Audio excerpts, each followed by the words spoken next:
Welcome to the Underground, the Steel City Underground, the black and gold standard for Pittsburgh Steelers coverage. Now, here are your hosts, Joe Kuzma and Brian E. Roach. Hello, everyone, and welcome to another edition of the Steel City Underground podcast. My name is Joe Kuzma, and as always, joined by my cohort, my partner in crime, A1, Mr. Brian E. Roach. What's going on, Brian? I am just as happy as a pig in stuff. That's what. Yeah, you can't say this on this show. Come on, man. I said stuff. Yeah, pig okay. And stuff. Pig and Could be stuff. mud, man. You gotta, everyone's going to get sick of having to use their imagination with your creative language. Now, it's a pig and stuff, and then it was picture books that you liked. Yeah, well, you know. You're never going to live that one down, man. And the same thing is you're never going to live down not liking toast. So Yeah, look, I have my toast, my anti-toast crew. We're solid. You know, I want to first welcome all of our returning listeners and everyone for making this the most popular Pittsburgh Steelers podcast on the planet. I can't speak for other planets, but I can speak to what we see here with all of our recent numbers, and we can't thank you enough. So thank you for that. But before we dig into today's topics, and it's basically the stuff I see on the internet that annoys me, you got me thinking, Brian. I just tried an air fryer for the first time the other day, okay? And I'm still trying to get the hang of this thing, and I'm like, you make French fries or whatever with it, and I have a 5-year-old, and, she likes to do bizarre things, like wants to dip fries in ranch or whatever, but I was thinking about the acceptable condiments type thing. I was wondering if there's anything, like, we usually agree on the Steelers stuff, but there's a lot of other things we don't agree with, especially the toast. French fries, what's acceptable to put on French fries? For me, it's ketchup and salt. I know some people like vinegar. I'm not a vinegar guy. But when does it just get too wacky when people start doing stuff like dipping them in like ranch or mayo? Ketchup, salt, cheese. Done. Cheese is fine. I can do cheese. Yeah. That sounds good to me. So, And I prefer just the ketchup and the salt. In fact, I don't even need the salt if I've got ketchup because it's salty enough. You know what? That's very true. And that's something that, I don't know. My dad was like a saltaholic, so he used to salt pizza, as weird as that is. So, but anyways, you know what? There's a lot of goofy takes that are out there on the interwebs, and I wanted to kind of branch off from our regularly scheduled programming of going through the position groups, which we're going to continue on with later this week. But there's just so much. I want to just call it stupidity. I think it's worse than stupidity from some of the things that I'm seeing as far as what the Steelers need at certain position groups or how they can get better or anything like that.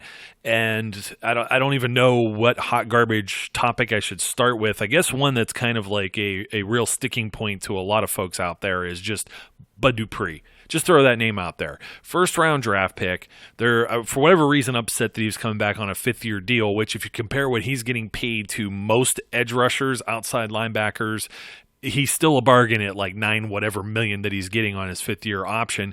And more than likely, he's going to fetch that price and or more than likely a heftier price tag out there when he becomes if he should become a free agent, if the Steelers don't end up doing something more long-term here. However, I think a lot of their long-term deals, as we're going to talk about cap space and cap room and things of that nature, there's not a whole lot of wiggle room unless they start doing, extensions with some of their higher dollar guys and playing some, mathematical gymnastics with their accounting books. So I think the biggest takeaway is when people look at Bud Dupree, they look at statistics, they look at sacks, and they want Joey Porter, they want Kevin Green, they want Greg Lloyd, they want who else is out there? I mean, TJ Watt had like 12 or 13 last year. That's what they want from every outside linebacker. Not everyone comes into the league and becomes Lamar Woodley, a near defensive or a candidate for defensive MVP in the league or even in the conference and multi-time, player of the week and stuff like that. Or James Harrison, for that matter, another one. He was a he who shall not be named. I don't really know how to I don't know how to take Mr. Harrison these days, because, you know, he's always marched to the beat of his own drum, and he's kind of had takes that have gone both for or against the Steelers. He also returned with the anniversary team and was on the field, which was an interesting kind of mix match of boos and cheers from the crowd that was still sitting in the stands during halftime for that ceremony last year. So, I mean, apparently there's animosity, but there's not so much animosity. It's not like he's holding a grudge against them. But I think coming back around here to Dupree is everyone wants those kind of numbers. And when you even look at someone like a James Harrison, or you look early on in the careers of someone like a Greg Lloyd, they didn't always have a whole lot of sacks. It really didn't start coming or turning on for a lot of these players until like maybe year 4, year 5. And that's exactly where Bud Dupree is right now. Yeah, I don't have a problem with Big Bud. I think we've talked about this before. He's shown consistent improvement each year. I think, you know, they flipped sides last year. TJ went to the other side and Bud took the other. And yeah, I can't. Directions are hard, so I don't know which one was right and which one was left. But they flipped, daggone it. And they, you know, TJ flourished, and I think Bud started to flourish. You know, he does work hard. He's got a constant motor. And what people, again, it's not the same league. We are not running the 3-4 defense that we've run for years and years and years. We are much less in that defense than in any other defense we run. We're much more in sub-package football. And the reason for that is because of the advent of the spread offenses, and people are doing different things. So you're asking these guys to drop back a lot more and to go into coverage a lot more. And Bud is able to handle those responsibilities to a certain degree. Is he, you know, awesome at it? No, but who is? You know, you're asking a lot. And I think if he can continue to make improvements, if he can get into the 8-9, sack a year range, I think that's about as much as they would really want out of Bud Dupree. I mean, they'd take more, of course. But if that's his ceiling, that's his ceiling. And I'm okay with that. Especially, and I know people, you know, they're all bent out of shape. Oh, $9 million. You know, you shouldn't exercise the option. Look at what 8-9, you know, I'm not saying he's there yet, but look at what 8 sack, 9 sack a year guys are getting. Bud would be a steal at that price. And, you know, I think it's fair to say this is his prove it year, because he's not going to get a deal, certainly not the deal he may want, if he does not step up and show something this year that makes them continue to want to keep him. But, you know, if you follow, you know, the beat writers and you follow the press around Pittsburgh, you'll realize the one thing that they will almost consistently say is the Steelers really like Bud Dupree. You know, so he's showing them something that they like. It may not be what the fans like, and it may be in large part due to what we are used to expecting out of our outside linebackers, but they like Bud Dupree. So I don't think Bud's going anywhere, certainly not this year. And it'll be another decision to be made at the end of this year. But yeah, I think the best thing we can do is hope that he has a great season. Yeah, exactly. I mean, the 9.3, these may be a little bit outdated figures, but obviously anyone that's really considered an outside linebacker, like a Khalil Mack, is making $23.5 million. He's the top dog. You have Von Miller, who, according to Pro Football Focus, the only guy that was better than T.J. Watt last season was Von Miller, according to Pro Football Focus, as far as their pass rushing grades. And so, I mean, that kind of puts a little bit of an unfair onus on the Bud Dupree. But my biggest thing is that there's a lot of takes out there where people are of the, well, we could trade Bud Dupree. Well, for what? Like, you know, a donut and a bag of peanuts. Like, you know, what, you got to have a trade partner that wants to do something. A lot of people were thinking they could just get a first-round pick.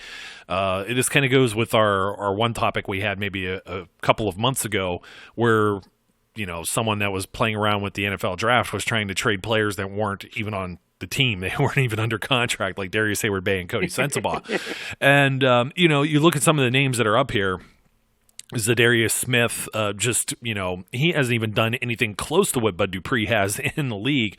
In fact, I got to look up Zadarius right now and see how many sacks he's had total. So he's getting, let me see. I'm trying to put this on here, and I don't know how to spell Zadarius. That's quite a problem. But Bud Dupree right now I have is 20 career sacks, okay? 4 sacks his rookie year.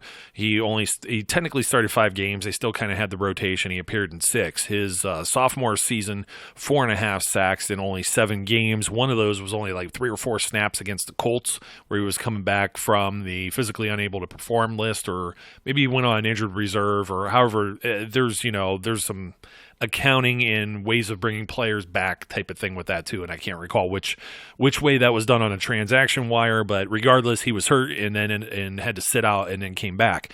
So 2017 he gets 6 sacks. Last year he gets 5.5. Here's my biggest gripe with it is, as you already know, and I was trying to also find this statistic from Pro Football Focus, and I can't find it right now, but they had TJ Watt, I believe, as one of the linebackers that dropped into coverage the second most, and we had done this type of exercise maybe 2 years ago, where it was before last season, and Bud Dupree was in the top 10 in that category too. So when you're constantly dropping back and putting guys in the coverage, you don't have an opportunity to, rush the quarterback, to blitz. The Steelers blitz overwhelmingly from the interior now. You said it's a different league. This isn't, grandpa's or, Coach Dad, Dick LeBeau's 3-4 defense anymore. Sometimes it's just 2 defensive linemen. Your outside linebackers are dropping into coverage, and that pressure is coming from like a Mike Hilton or a Vince Williams.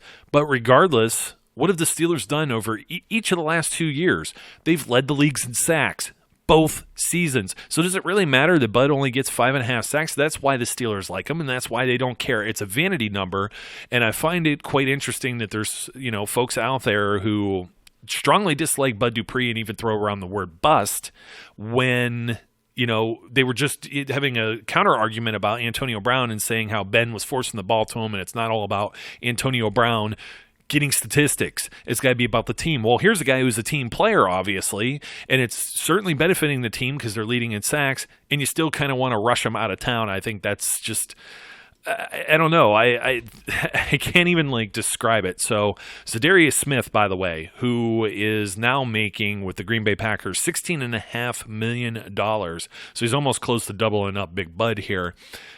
Want to venture a guess where he's at in the sack range here, Brian, for his 4 years in Baltimore? 27. Oh, no. Okay, so Bud has 20, right? That's just regular season. Yeah. It's not including his postseason. He has a half sack in the postseason. Zadarius Smith has no sacks in the postseason, so this is just cumulative overall. So Bud cumulative overall, 20.5. Zadarius Smith has 18.5 sacks. 18.5. He had 8.5 last season, but it was 3.5 and 1, and then 5.5, and that's out of 58 games compared to 54.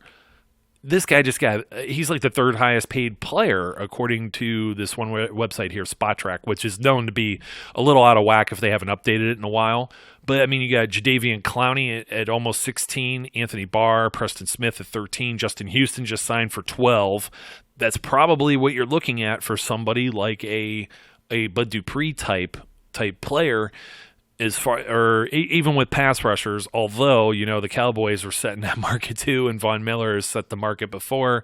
Those type of things, just don't come. Now, before I kick this back over to you, I was talking about James Harrison. There was that one spell where he was just a Pro Bowler or an All-Pro and also the defensive MVP of the league when he had 16 sacks. So you go from, he plays or appears in 16 games with only 4 starts in 2004, just a sack. We know he really wasn't the guy yet. He's not getting a lot of snaps.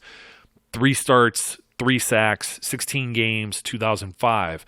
2006, a complete wash. No sacks, 11 games, 1 start. Wasn't really entrenched yet as a starter, right? Tomlin comes to town, plays every game of the season, only 8.5 sacks in 2007, but good enough for a Pro Bowl nod. Defensive MVP year 2008, 16 sacks. 2009, still a Pro Bowler with 10.5 in 2010, 9 in 2011, and then falls off the face of the planet. Plays 11 games, starts getting banged up and hurt. So 2011 is 9, 2012 is only 6. Goes to Cincinnati, completely disappears, 2 sacks, comes out of retirement, plays 11 games for the Steelers in 2014, 5.5, continues to play with the Steelers, 5 sacks in both 15 and 16, and then between 2 teams, because he had that little bit of a spell with the Patriots where they beat up on who, like Bryce Petty or something of the Jets in Week 17. He got 2 of his 3 sacks in the final week of the season in a meaningless game for a total of 3 sacks in 2017. So just comparing to the all-time sacks leader, it doesn't necessarily, the light bulb doesn't go off right away. No, it takes some time. And the problem is Blood being a first-round pick and a relatively high first-round pick, people want instant gratification. And the thing was, even when Bud was picked, everybody said that he's got the traits, but he's going to be a project because he's still raw. That means it's going to take time. Again, I'm going to go back to the same point I keep trumpeting, which is he's shown improvement every year. He's not stagnant and he's not backsliding. And I know that there's some memes out there and some folks out there that like to call him Jarvis Dupree. He's not Jarvis Jones, guys. He's not. He's performed much better than Jarvis Jones ever did. And I think, We'll see. I'm willing to give him the full 5 years that he's getting because the price tag is not outlandish for what he's already contributing, and we'll see what happens this season, and then we'll move forward. But calling him a bust, even if he does not play outside of his 5-year or his 5th-year option, I think is harsh. It's a little more than, you could say he's a disappointment because he was a first-round pick and you'd like more out of him. But a bust, Jarvis Jones was a bust. Yes. Yeah, definitely agree there. I got Clowney's stats because I knew he had been picking it up. He went – this Pro Bowl stuff, it just drives me crazy because how many guys get picked to the Pro Bowl now? Like 90? It's because everybody ends up declining and they need alternates, so everybody gets a participation trophy sometimes. But he ended up going his 3rd season, he had 6 sacks. So Clowney, he was banged up his rookie year. He didn't play a whole lot. 4 games, 13 games. Yep. His 2nd year, 4.5 sacks, 6. He goes to the Pro Bowl, plays 14 games, 6 sacks. Okay, whatever. And then the last 2 seasons, 9.5 and 9, playing a total of 31 games for the Houston Texans. So it's just the Steelers' scheme is a lot different. I think the eyeball test is everyone wants him to come out and be Lamar Woodley or want him to be James Harrison. Or, hey, look, they put T.J. Watt there, and look what T.J. Watt does. And schematically, it's just a total different ball game right now. It's different the way the Steelers blitz, and Bud Dupree tends to has the tools, because if they didn't think he had the tools, don't you think maybe they might have spent they had to go get Devin Bush, but over the last 2 years, you think they would have used a higher pick? They didn't even really use a pick on an outside linebacker last season. And, you got Sutton Smith, who Mr. Double first name or double last names. Who knows what's going to end up happening with him if he puts on a little bit of size, they feel he's undersized, move him inside. You never know with that. The speculation is a lot of people see what happens in the preseason. They say Ola Adeneye go out there and he's wearing 92 and he gets to the quarterback. Well, Arthur Moats got to the quarterback too, and then couldn't really do it in the regular season with the rotation. So, I'm just saying to temper some expectations, and I think the crazy thing is where people are trying to say, well, Bud Dupree is going to get cut, Bud Dupree is going to get traded, Bud Dupree should be released, Bud Dupree this and that. No, there's nothing else available on the roster that's to the degree that Bud is, and he's really not that terrible. And yes, he's making a lot more money, but when you look at the pay scales for what these outside linebackers are being paid, based even on 9.5, I'm trying to see how far down the list he would go. He's just outside the top 10 according to their list by position, and we're not actually counting some of the other edge rushers in that because of let me see. I'm curious about defensive ends, but the defensive end thing is going to be a little different. You got you got a Cameron Hayward versus DeMarcus Lawrence or Frank Clark just getting $20 million, or Trey Flowers also different team. Now he's with the Lions. D Ford with a different team now, $17 million. Olivier Vernon also with a different team now, $17 million. So you see where that's going as far as to that effect. Even Jason Pierre-Paul, who now may not even be playing this season, and he's had his issues throughout his career, is a $15.5 million guy that maybe some of that's a little bit of legacy payment there or whatever. So we get some more. Well, I mean, we got some more legacy type stuff with that, Brian. Both of them have a last name Bryant. I mean, folks, the Steelers, we haven't gotten into the wide receiver group on this show yet, but they have 6 capable wide receivers. They also have a few gentlemen that are kind of practice squad, training camp guys who have promise that may be hanging around a bit too.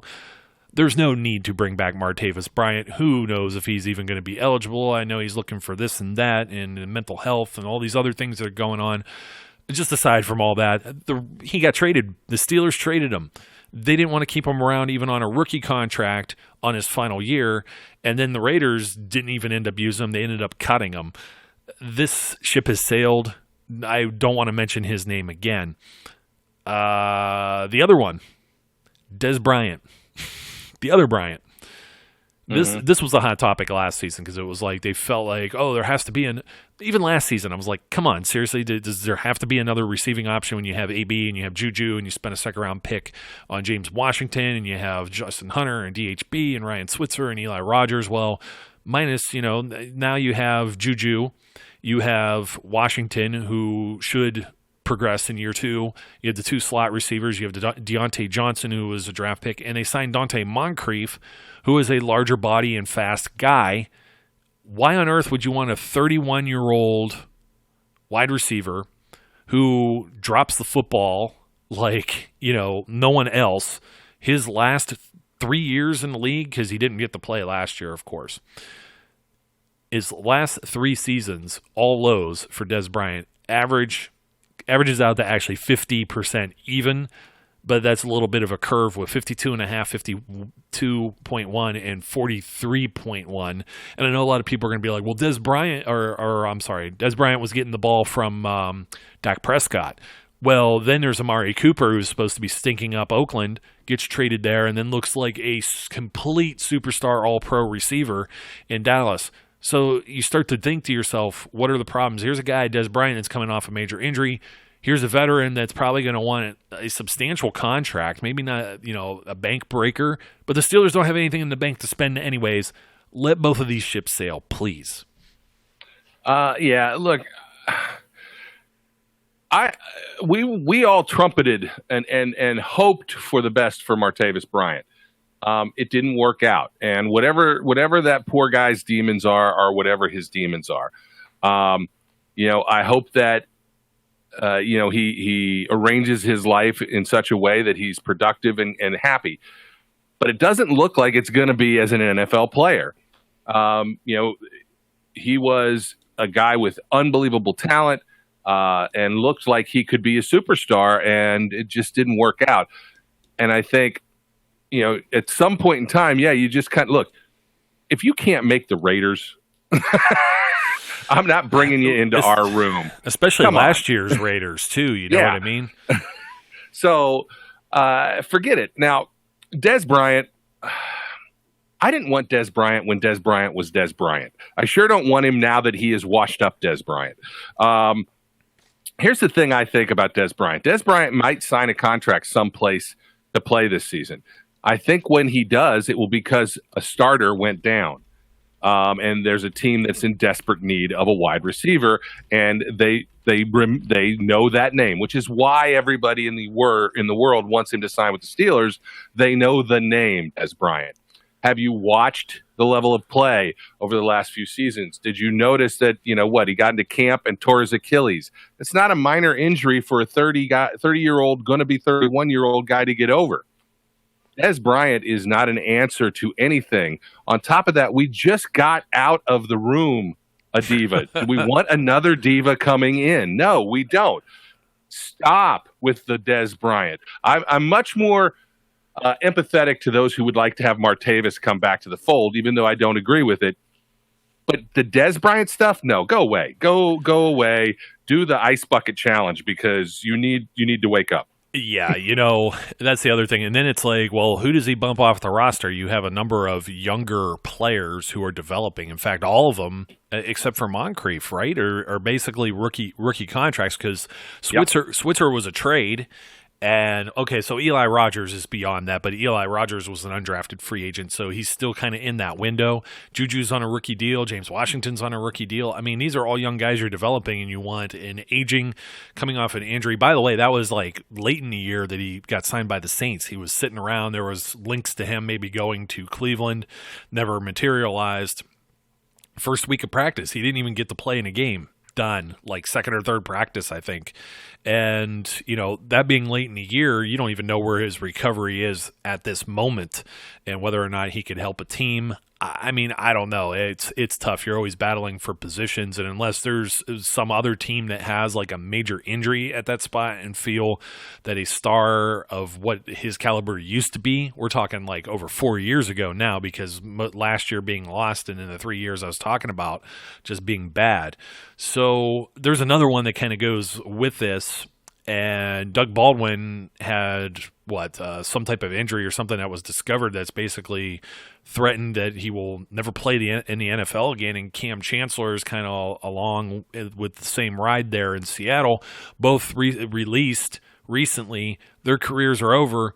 All of a sudden, it's like, well, let me fire up Twitter. Let me fire up Facebook. Everybody's like, oh, we gotta give these guys a shot. Once again, aside if they had the cap space to do something like this, these guys they're how do I want to put this? This would be like somebody trying to sign Ryan Shazier if the Steelers released him. They're probably not going to play again. They're done with. They're finished. Stick a fork in them. I know everybody wants these all-star fantasies hype teams and players and everything on their roster, but it's just not going to happen. Yeah, it's just not. There is, and maybe it's every fan base. I really can't comment. Because I'm not a part of every fan base. But there is a bad habit of the Steelers fan base where the nation just immediately assumes any cast off from any team will become an all-pro again if they just put on the magical wardrobe of the black and gold. And it's I'm sorry, it's not the case. People, we all love, the Steelers uniform, but it doesn't have resurrective properties the way that some people seem to think it does, that can take people whose career is dead and over and somehow bring it back to life. It simply isn't that way. So I think we got to get over that. We got to get over the need to feel like whoever's, that's a name. I've heard of that name. Bring him here. He used to be good, wasn't he? Troy Polamalu. Yeah, well, look, I can't. No, if I would bring Troy back because I love Troy, even though he can't play anymore. No, he was, he was on his, last legs when he was the last year or two he did play, and that's kind of why there was like that animosity now because he's unceremoniously kind of shown the door. And I know Hines Ward, that kind of worked that same way. Hines Ward, Jerome Bettis, these guys aren't coming back. Quit, everybody's talking about that. Then, of course, you get the Fire Tomlin crowd that wants Bill Cowher back. And, that was pre-social media days, so everyone, and some people are maybe even too young to remember that Bill Cowher had failed in multiple AFC championship games to even get to the Super Bowl, and then also lost in his first Super Bowl, too. But, that was more or less because of he who shall not be named. I will not name him, Brian. Yeah. I'll just tell the listeners who may not know who we're talking about. He threw a lot of interceptions and made Larry Brown rich, and Larry Brown was not a Steeler. So he played for the other team. Speaking of, what are you saying, casting someone aside, why is there all of a sudden this, sentiment that James Conner isn't, weren't we all excited about James Conner? He got drafted from Pitt, beat cancer. Awesome story, great story, fairy tale story. Then he sits behind Le'Veon Bell for a little while. Doesn't really you don't get to see much from him. Gets hurt, so has to recover from that. Comes back in training camp last year. Looks like a god. catches the ball. Nobody thought he could catch the ball. Nice soft hands. AFC Offensive Player of the Month for all of October. So good that, Bell basically sat out the entire season. He was contemplating it. There's all kind of, reports and things even from the horse's mouth there talking about that. But now the Steelers, what round pick? 4th round on Kentucky running back Benny Snell. Fourth round pick. So just to put that into some perspective, I'm going to have to look it up and see how many other running backs went before Snell. It's not to say Snell isn't going to be very good. I think Connor was the 8th running back taken. I think a lot of it has to do with production, has to do with the Steelers' offensive line.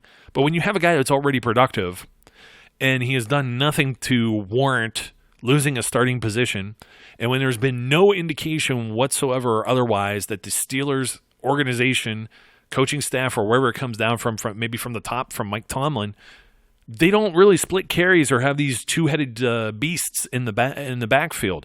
It never happened with Bell and Blunt. It never happened with Bell and D'Angelo Williams. It never happened with Bell and James Conner. And it sure as heck isn't going to happen with James Conner and Benny Snell. If I had to venture to guess, a lot of teams use running back by committee, but wouldn't that committee lend itself more to a Jalen Samuels being a 3rd down back with his hands and the ability to split out, and how often we saw him in the slot last year, kind of like a Mewelde Moore type it used to be 3rd down back, and some teams still kind of do that, but you have a plethora of teams out there that were using running back by committee, like the Eagles, the Falcons, the Patriots. You think of something of that nature. Do you really envision seeing Benny Snell getting any more than 3 to 5 snaps per game, especially early on in the season too, as a rookie, and cutting into Connor's, either carries or targets? Because I don't see why. I get the hype. Everyone had that hype with Connor, one of the most popular jerseys sold in the NFL when he was, drafted, and and then they had to wait to bust out of the closet until Le'Veon Bell decided to not sign his franchise tag. And that may be what it has to take in order to get Benny Snell on the field as well. Yeah, look, I think Benny Snell will contribute this year. I think that he will see some time in the backfield, but he's not going to be the starting running back. But at the same time, as I say that, I love the attitude that people think he has where that's what he's gunning for. That's what he should be gunning for. He should be coming in and acting like, he's going to be the big dog, because that's a good problem to have. Unlike some of the bad problems to have, which we had before, I think he should be trying to push James Conner. Why? Because it makes James Conner better, and it makes Benny Snell better. I think it will make Jalen Samuels better. I agree with you 100%. I think Jalen Samuels' best, even with the nice game running the ball he had last year, or couple games, his best value to the Steelers is as that X factor, as a 3rd down back, as an H back, as a guy who is an all-purpose weapon. I think James Conner has proved he deserves. This is an all-pro running back. You don't come in and say, "Oh, our all-pro running back, we got a 4th-round draft pick. He's going to be the starter." People fall in love with new shiny things. Yeah, I'm very. I don't want to sound like a downer on Snell. I think he could be a fantastic player. I'm very happy to have him there in the event you need somebody, because we've seen what happens when the first back goes down. Bell went down a few times. Connor went down last year. Jalen Samuels ends up coming in. He carried the ball 56 times, 256 yards last season. He had 3 receiving touchdowns, 26 catches for $199. You got to see flashes of what he could do. But in place of that, James Conner should have been a 1,000-yard rusher. He fell short at 973. He had a dozen rushing touchdowns, 1 receiving, and fell 3 yards shy on 55 receptions for 497 yards, 3 yards shy of 500. You're talking about a guy that's almost 1,500 yards from scrimmage in just only 13 games, and he got hurt in one of those. So he had 3+ that he was sitting on the sidelines and not playing. Now, with all that said, I'm happy to see someone more a traditional running back as a backup, even if it's a rookie, because, we thought Stephen Ridley would hang in there a little better, and he was a veteran, but he had a little bit of the fumble problems, and that's the same thing that everyone's going to remember when you lose a running back and you lose a running back. It's almost like you can't have enough running backs, and I understand there's going to be the crowd that says, let's preserve Connor by, spelling him and rotating him in that, but when you have a stud player, you can't put him in. By the way, Connor also a Pro Bowler too, really kind of more deservingly, I think. But when you have a stud player like that, this isn't like, well, we want to see what James Washington looks like, so you're going to put Antonio Brown on the sideline. And that's the same reason why Connor didn't get snaps when Le'Veon Bell was in all those years, or for that rookie year, I should say, of Connor's. And D'Angelo Williams, even being a veteran, the time he saw was when Bell was suspended or Bell was hurt. I remember one game, Bell comes back, and I don't even think, there weren't even 20 touches in the run game. It was a pass-happy game. It may have been that week 3 against the Eagles. That was the abomination or whatever. D'Angelo Williams, who's like the player of the week. He runs in for like 3 touchdowns or something in week 1 or week 2 or whenever the home opener was. And then the next week, it's like he only turns out 37 yards or something like that. They abandon the run. It's just there's too many mouths to feed. There's too much that goes around. I mean, preserving Connor, he's been banged up 2 years already. That kind of sucks. I don't necessarily know that it's 100% for him to blame. I like having Snell there as another option. Samuels is a guy that's being completely overlooked, in my opinion. And you have 3 people here that are way better than I think when you had to roll with Jordan Todman and Fitzgerald Toussaint in the playoffs. So you can never have enough running backs. But to suggest that a guy who hasn't taken an NFL snap yet is going to supplant somebody who has some accolades already, such as being a Pro Bowl running back, is just preposterous. Yeah, it's just silly. I think, and remember, I will be thrilled if, let me rephrase this because it's going to come off really bad. If something unfortunate happens to James Conner, I will be unhappy and sad.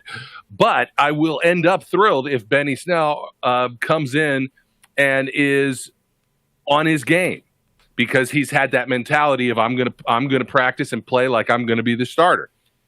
I think that would be fantastic, and it would put them in a great position to be more successful. Do I think that they're going to run the wheels off James Conner? Absolutely not. Do I think that they would like to spare his body some? I absolutely do. But it's James Conner's job, and it should be James Conner's job. And as the season wears on, as I said, I think Benny Snell will be productive. I think he will make contributions, but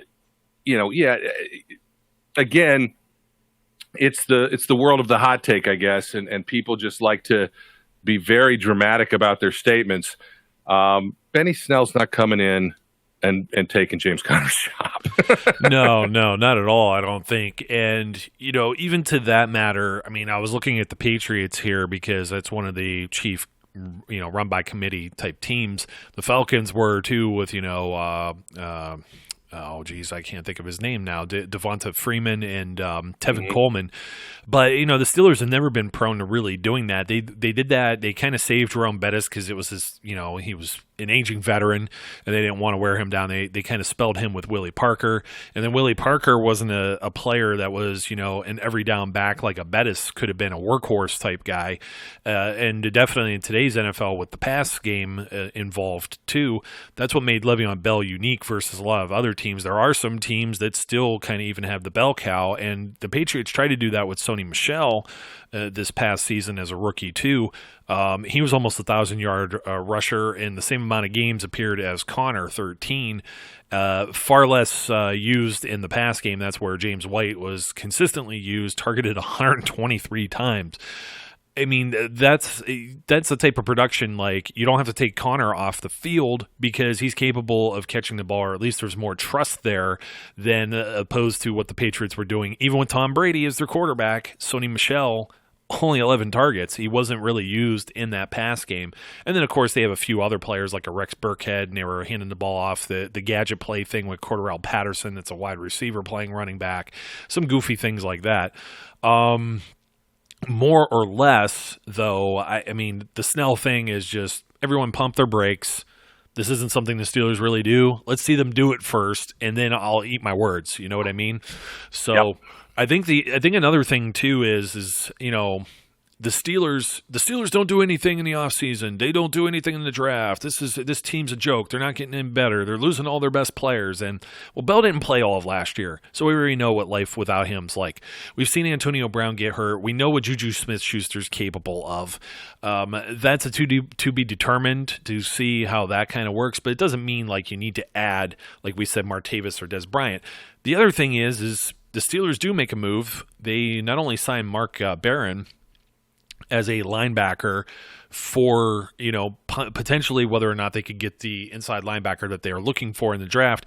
They do move up. They are able to make a move, and they get their guy in Devin Bush, and people still aren't happy. And it's just like you may have added the missing piece to the puzzle it's been missing the whole time.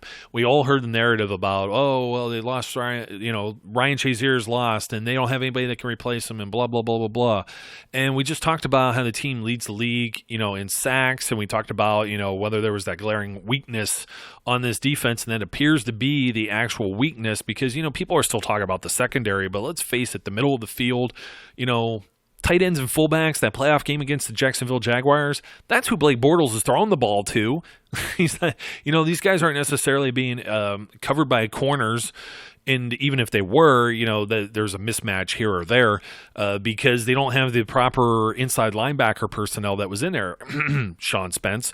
So I'm kind of, I'm still kind of annoyed that some of the folks out there haven't quite grasped the concept of, why they moved up for Devin Bush, what it exactly cost. We did the valuation. So let's say the Steelers are the lowest seeded playoff team out of the 12 that make the postseason. That value of that grade with the point assignment with the Jimmy Johnson system, they only paid like 105 points over what that 10th overall pick would have was valued at when Denver had it in their hands. That kind of value stuff starts to go away if the Steelers go deep into playoffs because the pick that's still on the board from 2020 that's going to Denver, the third rounder, that's going to fall later in the draft. It could fall so far down that the Steelers, it could even be the 32nd pick if they won the Super Bowl. And now you're only talking about 50 points to totally erase any notion of this as Bush ends up being the playmaker that the defense has been missing. Then who cares what it cost? They got what they needed, and people are still crying and complaining about it. It's like, okay, they made a move and got the guy that looked like the best guy in the draft. What are you unhappy about? Some people just want to be unhappy. They would prefer to complain, and if they, if the Steelers went 19-0 and won the Super Bowl, they'd complain that there wasn't enough excitement in the games. Something they'll find something. I think if you are honestly, if you're a Steelers fan and you're sitting back with those same tired narratives of the Steelers don't do anything in free agency, the Steelers don't try to improve, they don't make moves in the draft. After this offseason, you need to re-examine what's coming out of your mouth because you're wrong. They do when they can. It's just not as easy as people would like it to be. But they did a lot this offseason. They really addressed the weakest parts of their team. Yes, are there things that they could improve on? Of course, the tight end room is a little thin. If they can find a way to boost those areas, they will. This is not a group that doesn't look to improve. We saw that last year, or whenever the year was that Vance McDonald got brought in. They knew that they needed somebody there. They went out and got somebody. It was early in the season.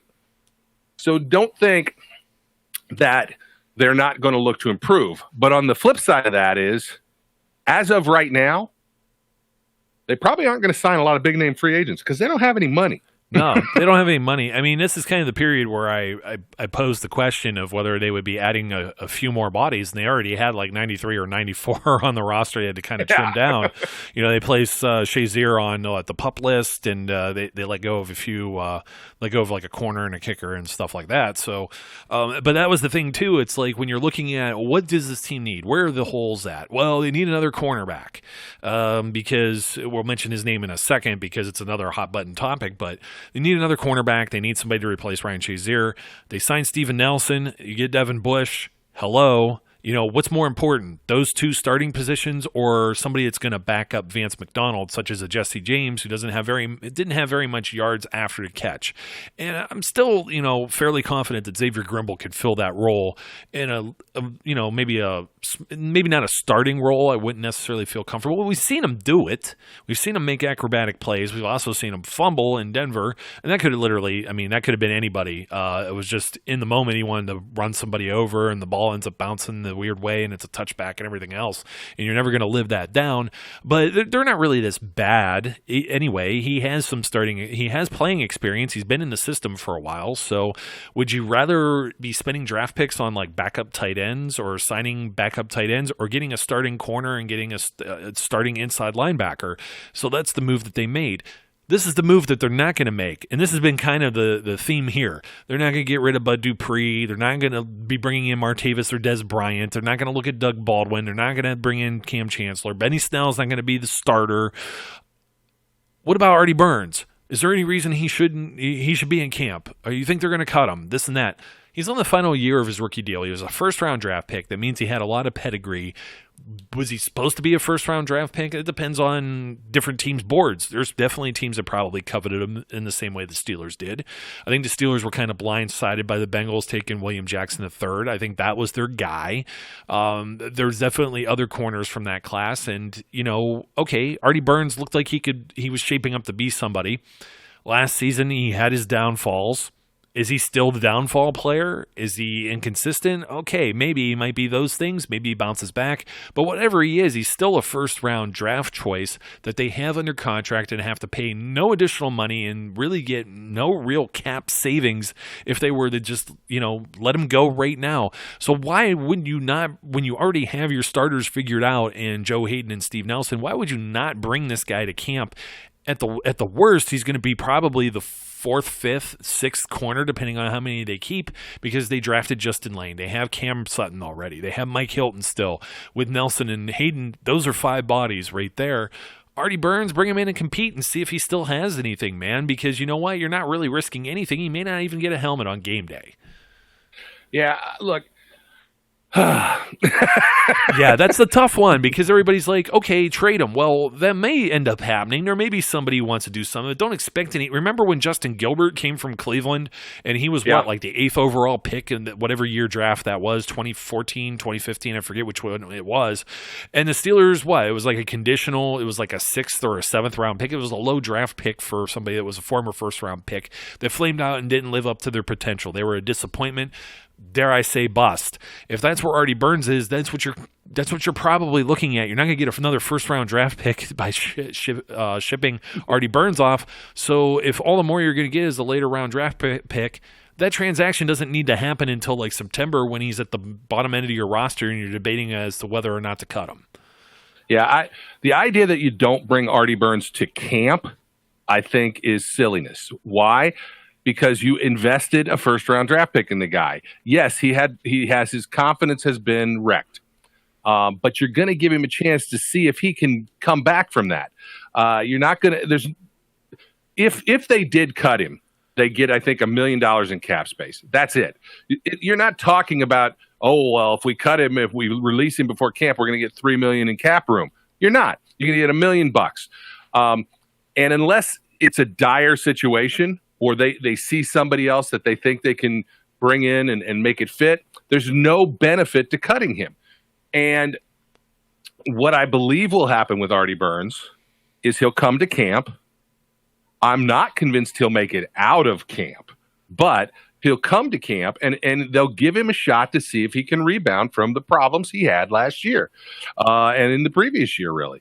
If he can show that he still has the pedigree, if he can show that he still has the traits and the skills and that he's got his confidence in order, maybe he can stick around. Hey, look, if you really want to trade the kid, all right, why wouldn't you bring him to camp and see if he can show in the preseason? See if he can make some plays in the preseason so you can entice John Gruden to give you a third or fourth round pick for this guy, or maybe something else. Who knows? Two first rounders. Yeah, 2 first rounders. Hey, maybe you want to do something like that. Just saying we don't need you in camp to a guy who's on his 4th year of his rookie deal and was a first-round pick seems ludicrous. They did the right thing in not taking his 5th-year option. It makes it very clear. You got one more shot, kid.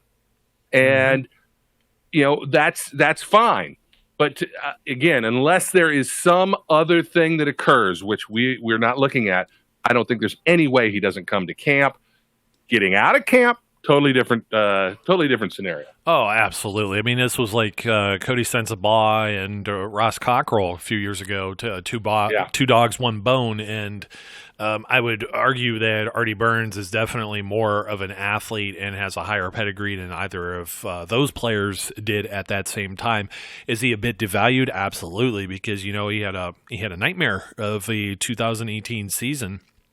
And even to the point where Sensabaugh started becoming the starter and things kind of evened out from then. Now you brought in Steven Nelson and signed Justin Lane. This is all insurance for if Artie doesn't turn it around. And Cam Sutton's there. Cam Sutton can play the nickel, i.e. slot corner position, or the outside. But he's still kind of a developing player as well, former 3rd-round draft pick, and he's behind Mike Hilton, who's entrenched as that starting nickel corner position. So at most, if Artie gets a helmet, you're giving him a helmet to be the speedy guy on special teams, and dare I say, Artie was not offside on that field goal block try against the LA Chargers in what was, a comedy of errors by those who wear black and white striped jerseys. So they stink. Yes, they do. It's been a while since we've gotten to say that, but I was reminded of it, and I said to myself, Artie still has value in that way. I mean, look at Darius Hayward-Bay. Didn't have necessarily, the most extravagant career as a first-round pick, and a lot of people say, well, that's, the Raiders pulled the trigger on him early, this and that, but he was still a former first-round pick and carved out himself a nice niche of an NFL career as a special teams ace, and in a pinch, a wide receiver that you could, throw the ball deep to and still had speed, because you can't teach speed.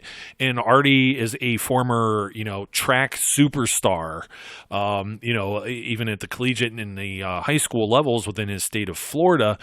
There's a number of things here. I mean, more or less, they've already made the decision they're not going to pay him a big payday based on what a cornerback would get under a 5th-year option on his rookie deal. But that's not to say that you're necessarily, I'm going to use a Mike Tomlin quote here. We're going to keep the light on for him, and I think that's what they're going to end up doing. So, Brian, absolutely. You know what? Our little pet peeves list is now empty. I don't think we have anything else to call out. This was almost like a mid-year, there's like Christmas in July. This was like, Festivus in May, our airing of grievances. So, yeah. Once again, thanks for joining me, buddy. I like it. I'm glad to have done so. I like having a pet peeve episode every now and then because, it's good. It's good to air the grievances. I'm finding my Festivus pole, by the way, and I'm going to whack somebody with it. And it's made out of like solid steel too, I think. Yeah. I mean, it's also aerodynamic. I mean, that thing could probably pick up some speed. It's like an aluminum softball bat or something like that. So, but anyways, folks, I digress. We're up against it. So once again, thanks for listening. Thanks for subscribing. We'll be searching for you in the comment section unless you leave something that's a very kind of against terms of service. So try and keep it clean and PG the same way that we do. And we'll be sure to leave your comments alone. Until next time, my name's Joe. His name's Brian. Be safe, be good, and we'll catch you later. We would like to thank you for listening and remind our listeners to follow us on social media and our website, www.steelcityunderground.com.